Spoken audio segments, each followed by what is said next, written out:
سال کا آخری مہینہ، ذو الحج کا مہینہ،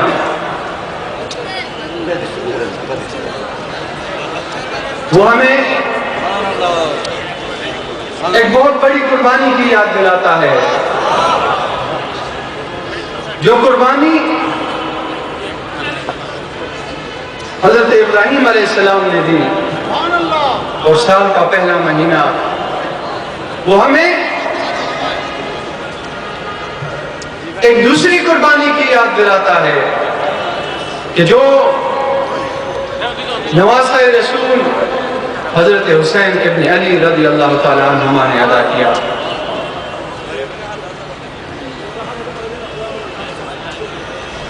آپ لوگوں کی موجودگی، آپ لوگوں کا عشق، آپ لوگوں کا ولولہ، یہی وہ چیز ہے کہ جس کو لے کر یہاں پر بھی ہم عشق مصطفیٰ صلی اللہ علیہ وسلم کا دم بھرتے ہیں، اور اس جہان میں بھی انشاءاللہ حضور علیہ السلام کی شفاعت ہمارے حصے میں آئے گی۔ مستدرک للحاکم حضرت عبداللہ ابن عباس رضی اللہ تعالیٰ عنہ کی حدیث شریف ہے، وہ بیان کرتے ہیں قال رسول اللہ صلی اللہ علیہ وسلم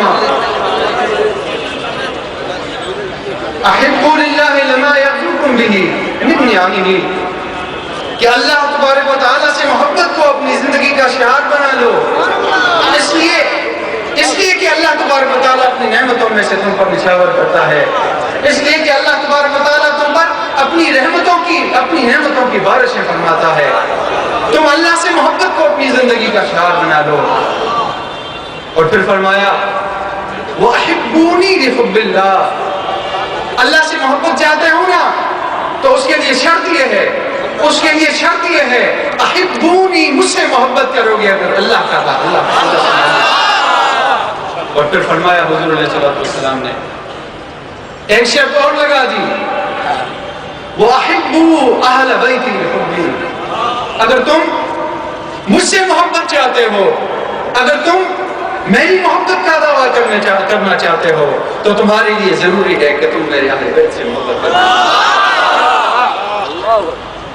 اب حکم کیا دیا جا رہا ہے کہ اللہ سے محبت کرنا شروع کر دو، اللہ سے محبت کرنا سیکھ لو۔ اور پھر دوسری حدیث میں ترمذی شریف اسامہ ابن زید رضی اللہ تعالیٰ عنہ کی روایت ہے، فرماتے ہیں ترکت النبی صلی اللہ علیہ وسلم ذات لیلہ فی بعض حاجتی، کہ میں نبی کریم صلی اللہ علیہ وسلم کی خدمت اقدس میں، ان کے بارگاہ اقدس میں ایک رات حاضر ہوا، مجھے کوئی کام تھا۔ فخرج النبی صلی اللہ علیہ وسلم، کہتے ہیں حضور علیہ السلام باہر تشریف لائے، حضور علیہ السلام اپنے کاشانہ اقدس سے باہر تشریف لائے، وَهُوَ مُشْتَمِلٌ عَلَى شَيْءٍ لَا أَدْرِي مَا هُوَ، کہتے ہیں کہ حضور علیہ السلام نے اپنے ساتھ، اپنے سینے کے ساتھ کسی چیز کو لپیٹا ہوا تھا، لا ادری ما ہوا، مجھے کوئی معلوم نہیں، کوئی پتہ نہیں تھا کہ وہ کیا چیز تھی۔ فلما فرغت من حاجتی، جب میں اپنے کام سے فارغ ہو گیا تو میں نے عرض کیا رسول اللہ صلی اللہ علیہ وسلم ما هذا الذي انت مشتمل علیہ، یا رسول اللہ صلی اللہ علیہ وسلم یہ جس چیز کو آپ لپیٹے ہوئے ہیں اپنے سینے میں، اپنے جسم کے ساتھ لپیٹا ہوا ہے، یا اللہ یہ کیا چیز ہے؟ فکشفہ، حضور علیہ السلام نے جو پردہ ہٹا دیا، فَإِذَا حَسَنٌ وَحُسَيْنٌ إِلَىٰ وَرَكِهِ، تو وہ تو حسن و حسین تھے، اثنین کریمین تھے، فاطمہ کے دو پھول تھے جنہیں حضور علیہ السلام نے اپنے پہلوؤں کے ساتھ لگایا ہوا تھا۔ حضور علیہ السلام نے فرمایا حاذان ابن آیا وابن ابنتی، کہ یہ میرے دو پھول ہیں، یہ میرے دو لخت جگر ہیں، یہ میری بیٹی فاطمہ کے دو لخت جگر ہیں، اس کے دو پھول ہیں۔ اللہم انی احبہما، اے میرے پروردگار میں ان دونوں سے محبت کرتا ہوں، اے میرے پروردگار مجھے ان دونوں سے پیار ہے۔ فاحبہما، اے میرے پروردگار میں اس سے محبت کرتا ہوں نا تو تو بھی ان سے محبت کرنا شروع کر دے.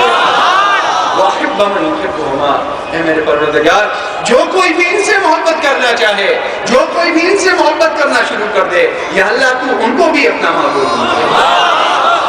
وہاں پر کیا ہے؟ احب اللہ، کہ اللہ تبارک و تعالیٰ سے محبت کرنا شروع کر دو. اس کے لیے شرطیں رکھ دی، اور پھر نتیجہ کیا نکلا کہ تم حضور علیہ السلام کی آل کے ساتھ محبت کرنا شروع کر دو گے تو اس کا نتیجہ ہی نکلے گا. مقصد تو تمہارا یہ ہے کہ تم اللہ تبارک و تعالیٰ سے محبت کر لو، لیکن نتیجہ کیا نکلے گا کہ اس کے صلے میں اللہ تبارک و تعالیٰ تم سے محبت کرنا شروع کر دے. اللہم انی احبہما، اے میرے پروردگار میں ان دونوں سے محبت کرتا ہوں.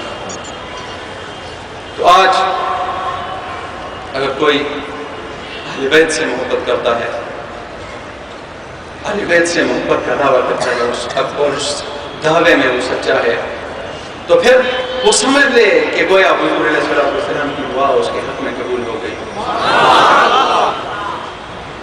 حضرت عبداللہ ابن عباس رضی اللہ تعالیٰ عنہ کی حدیث شریف ہے، کہتے ہیں حضور علیہ السلام نے فرمایا انا شجر، کہ میں ایک شجر ہوں، میں ایک درخت ہوں، میری مثال ایک درخت کی سی ہے. وہ فاطمہ تو حملھا، حضرت فاطمہ اس کی شاخیں ہیں. وہ علی لکافھا، حضرت علی رضی اللہ تعالیٰ عنہ اس کے شگوفے ہیں. والحسن والحسین ثمرھا، اور حسنین کریمین اس کا پھل ہیں. والمحبون اہل البیت ورقھا، اور جو اہل بیت سے محبت کرنے والے ہیں وہ اس درخت کے پتوں کی طرح ہیں. فی الجنت حقا، اور یہ سارے کے سارے حق ہے، یہ بات حق ہے کہ یہ سارے کے سارے جنت میں جائیں گے. حضرت زیادہ ابن مرہ رضی اللہ تعالیٰ عنہ سے روایت ہے، بخاری نے بھی اسے روایت کیا ہے، حاکم نے بھی، مستدرک نے بھی، ترمذی نے بھی اسے روایت کیا ہے. اور اس سے پہلے حضور علیہ السلام کا ارشاد، الا ان مثل اہل بیت فیکم، الا ان مثل اہل بیت فیکم مثل سفینۃ نوح فمن رکبھا نجا ومن تخلف عنہا ہلک. کہ خوب جان لو، اچھی طرح سے جان لو کہ میرے اہل بیت کی مثال سفینہ نوح کی طرح ہے، حضرت نوح علیہ السلام کے کشتی کی طرح ہے، ان کے بیڑے کی طرح ہے. فمن رکبھا نجا، جو کوئی بھی اس میں شامل ہو گیا، جو کوئی بھی اس میں سوار ہو گیا نجات پا گیا. ومن تخلف عنہا، اور جو اس سے پیچھے رہ گیا نا، جو اس سے دور رہ گیا، جس نے اس کا قرب حاصل نہیں کیا، وہ ہلاک ہو گیا. حضور علیہ السلام کا ارشاد کہ قد ترکت فیکم امرین، میں تم میں دو چیزیں چھوڑ کر جا رہا ہوں، میں تم میں دو چیزیں چھوڑ کر جا رہا ہوں. ما ان اخذتم بها لن تضلوا بعدی او کما قال. تو اگر تم نے ان دونوں چیزوں کو مضبوطی سے تھام لیا، ان دونوں چیزوں کو اگر تم نے مضبوطی سے پکڑ لیا، لن تضلوا بعدی، یہ سمجھ لو، یہ جان لو کہ کبھی تم گمراہ نہیں ہو سکو گے. کتاب اللہ، ایک تو اللہ تبارک و تعالیٰ کی کتاب، وہ اطرتی اور میری اطرت، وہ اطرتی اہل بیت ہے. اور اطرتی سے کیا مراد ہے؟ اطرت سے مراد میری اہل بیت ہے. اگر ان دونوں کو تم نے، ان دونوں کے ساتھ تعلق کو مضبوط رکھا تو کبھی گمراہی تمہارے نزدیک نہیں آ سکتے. تو کتاب اللہ،